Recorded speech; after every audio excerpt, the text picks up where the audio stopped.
श्री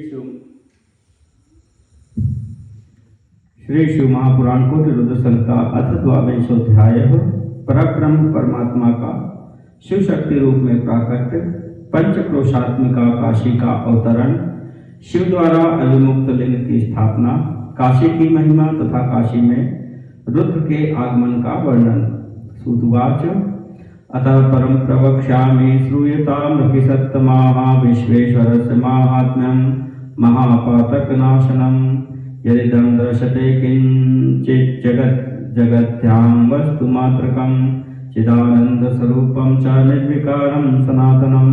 सूत जी बोले, हे श्रेष्ठ ऋषिगण, अब विश्वेश्वर के महापापनाशक महात्मा का वर्णन करूंगा, आप लोग सुने। संसार में यह जो कुछ भी वस्तु मात्र दिखाई देता है वह चिदानंद स्वरूप निर्विकार एवं सनातन है। तस्यैव कैवल्य रतेर द्वितीयेच्छा ततो भवत् स एव सगुणो जातः शिव इत्यभिधीयते। अपने कैवल्य अद्वैत भाव में ही रमने वाले उस अद्वितीय परमेश्वर को दूसरा रूप वाला होने की इच्छा हुई, वही सगुण हो गया जो शिव नाम से कहा जाता है।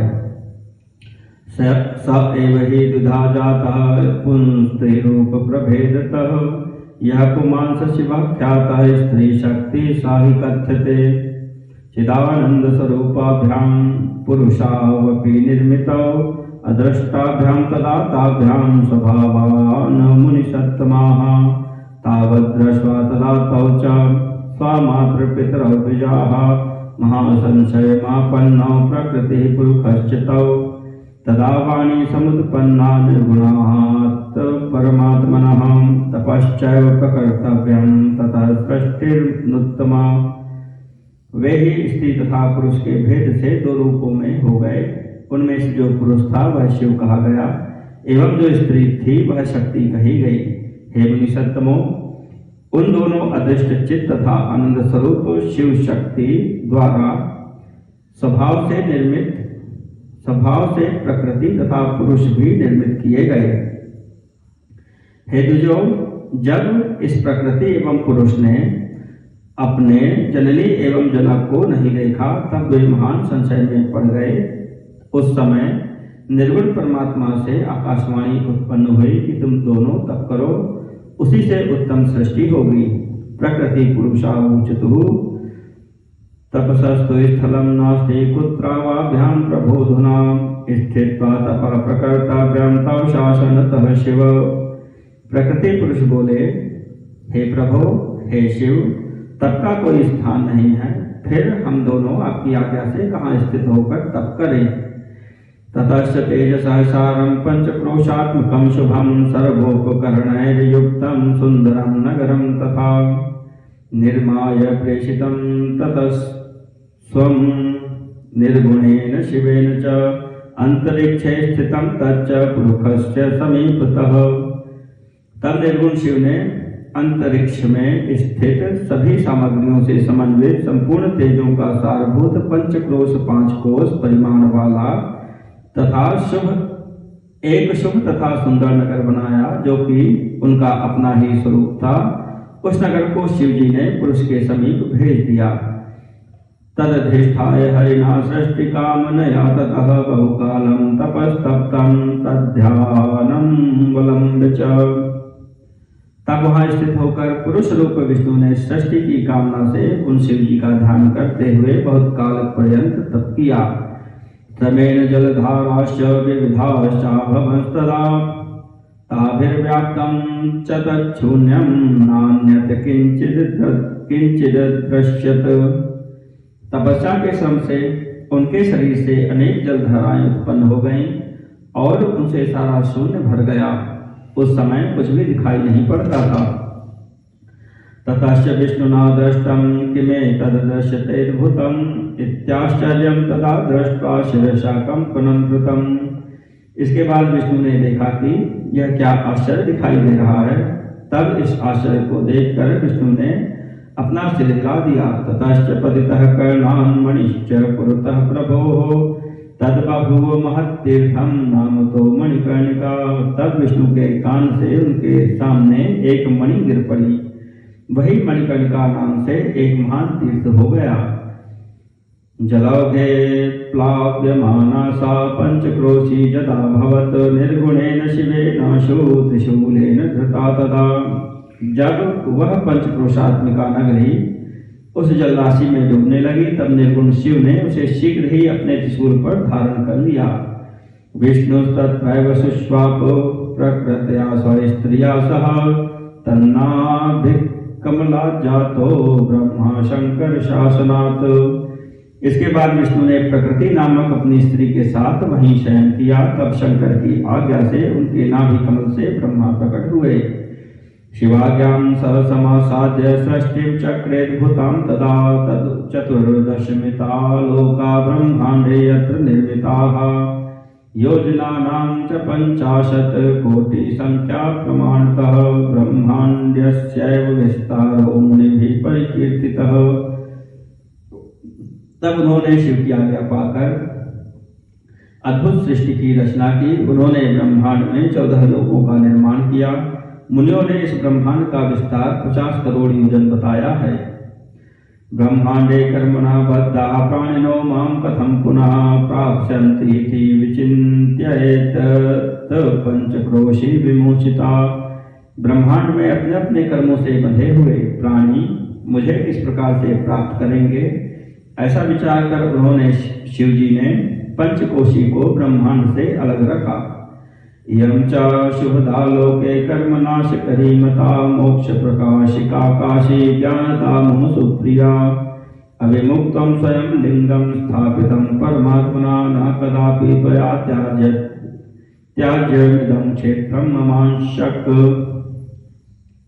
यह काशी लोक में कल्याण करने वाली, कर्म बंधन का विनाश करने वाली, मोक्ष तत्व को प्रकाशित करने वाली, ज्ञान प्रदान करने वाली तथा मुझे अत्यंत प्रिय कही गई है। परमात्मा शिव ने अविमुक्त नामक लिंग को स्वयं स्थापित किया और उससे कहा, हे मेरे अंश स्वरूप, तुम्हें मेरे क्षेत्र का कभी त्याग नहीं करना चाहिए। इत्युक्त्वा त्रिशूलात् स्वादवतार्य हरः स्वयं मोचयामास भुवने मर्त्यलोके हि काशिकाम्।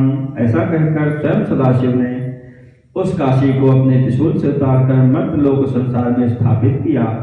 ब्रह्मण्यश्च दिनेशादीना विनश्यति निश्चितं तदा शिवस्त्रिशूलेन दधाति मुनियश्चिताम्। ब्रह्मा का एक दिन पूरा होने पर भी उस काशी का नाश निश्चित ही नहीं होता। हे मुनियों, उस समय शिव जी उसे अपने त्रिशूल पर धारण करते हैं। पुनश्च ब्रह्मणा सृष्टौ कृतायां स्थाप्यते द्विजाः कर्मणां कर्षणाच्चैव काशीति परिपठ्यते। हे द्विजो, ब्रह्मा द्वारा पुनः सृष्टि किए जाने पर वे काशी को स्थापित करते हैं। सभी प्रकार के कर्म बंधनों को नष्ट करने के कारण इसे काशी कहते हैं। अविमुक्तेश्वरं लिंगं काशं तिष्ठति सर्वदा मुक्तिदात्र च लोकानां महापातकिनामपि। अन्यत्र प्राप्यते मुक्ति सारूप्यादिर्मुनीश्वराः अत्रैव प्राप्यते जीवैः सायुज्या मुक्तिरुत्तमा।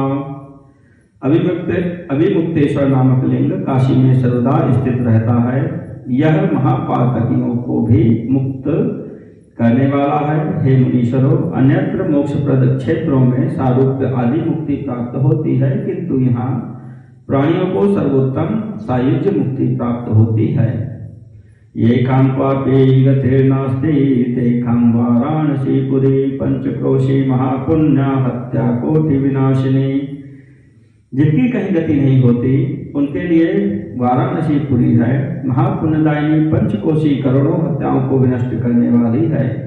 अमरामरणं सर्वे वांछन्ति ह परे चके भुक्ति मुक्ति प्रदा जयखा सर्वदा शंकर प्रिया। सभी देवता लोग भी यहाँ मृत्यु की इच्छा करते हैं, फिर दूसरों की बात ही क्या है। शंकर को प्रिय है यह नगरी, सर्वदा भोग एवं मोक्ष को देने वाली है। ब्रह्मा च श्लाघते चामुं विष्णु सिद्धाश्च योगिनः मुनयश्च तथैवान्येति लोकस्था जनाः सदा।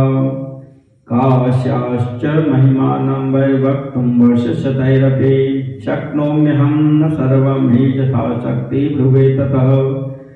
ब्रह्मा विष्णु सिद्ध योगी मुनि तथा त्रिलोक में रहने वाले अन्य लोग भी सदा काशी की प्रशंसा करते हैं। हे महर्षियों, मैं काशी की संपूर्ण महिमा को 100 वर्षों में भी नहीं कह सकता, फिर भी यथाशक्ति वर्णन करता हूँ। कैलासस्य पतिर्यो वैहन्तः सत्त्वो बहिस्तमाः कालाग्निर्नामतः ख्यातो निर्गुणो गुणवान् भवः पणिपातैरनेकैश्च वचनं चेदं ब्रवीत्। जो कैलाशपति भीतर से सत्वगुणी, बाहर से तमोगुणी कहे गए हैं तथा कालाग्नि रुद्र के नाम से प्रसिद्ध हैं, वे निर्गुण होते हुए भी सगुण रूप से प्रकट हुए शिव हैं। उन्होंने अनेक बार प्रणाम करते हुए शंकर से यह वचन कहा था। रुद्रवाच विश्वेश्वर महेशान तदीयोऽस्मि न संशयः कृपां कुरु महादेव मयि त्वं साम्ब आत्मजे स्थातव्यं च सदात्रैव लोकानां हितकामया तारयस्व जगन्नाथ प्रार्थयामि जगत्पते। रुद्र बोले, हे विश्वेश्वर, हे महेश्वर, मैं आपका हूँ, इसमें संदेह नहीं। हे महादेव, मुझ पुत्र पर अम्बा सहित आप कृपा कीजिए। हे जगन्नाथ, हे जगतपते, लोक कल्याण की कामना से आप यहीं पर सदा निवास कीजिए और सबका उद्धार कीजिए, मैं यही प्रार्थना करता हूँ। सूतुवाच अविमुक्तोऽपि दन्तात्मा तं सम्प्रार्थ्य पुनः पुनः नेत्राश्रूणि प्रमुच्यैव प्रीतः प्रोवाच शंकरम्। सूजी बोले, तदनंतर मन तथा इंद्रियों को संयत करने वाले अविमुक्त ने भी बारंबार शिव की प्रार्थना करके अपने नेत्रों से आंसुओं को गिराते हुए प्रसन्नता पूर्वक शिव जी से कहा। अविमुक्तवाच देवदेव महादेव कालामय शुभेशज तम त्रिलोकपति सत्यम सेव्यो ब्रह्माच्युतादिभिः। अभिमुक्त बोले, हे देवादिदेव, हे महादेव, हे काल रूपी रोग की उत्तम औषधि, सचमुच आप त्रिलोकपति हैं और ब्रह्मा तथा विष्णु आदि के द्वारा सेवनीय हैं।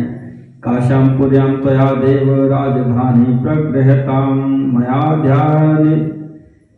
मया ध्यानितया स्थेयमचिन्त्य सुख हेतवे। हे देव, आप काशीपुरी में अपनी राजधानी स्वीकार कीजिए और मैं अचिंत्य सुख के लिए आपका ध्यान करता हुआ यही निवास करूंगा। मुक्तिदाता भवानेह कामदश्च न चापरः तस्मात् त्वमुपकाराय तिष्ठो मां सहितः सदा। जीवान् भवाब्धेरखिलांस्तारय तम सदाशिव भक्त कार्यं कुरु हर प्रार्थयामि पुनः पुनः।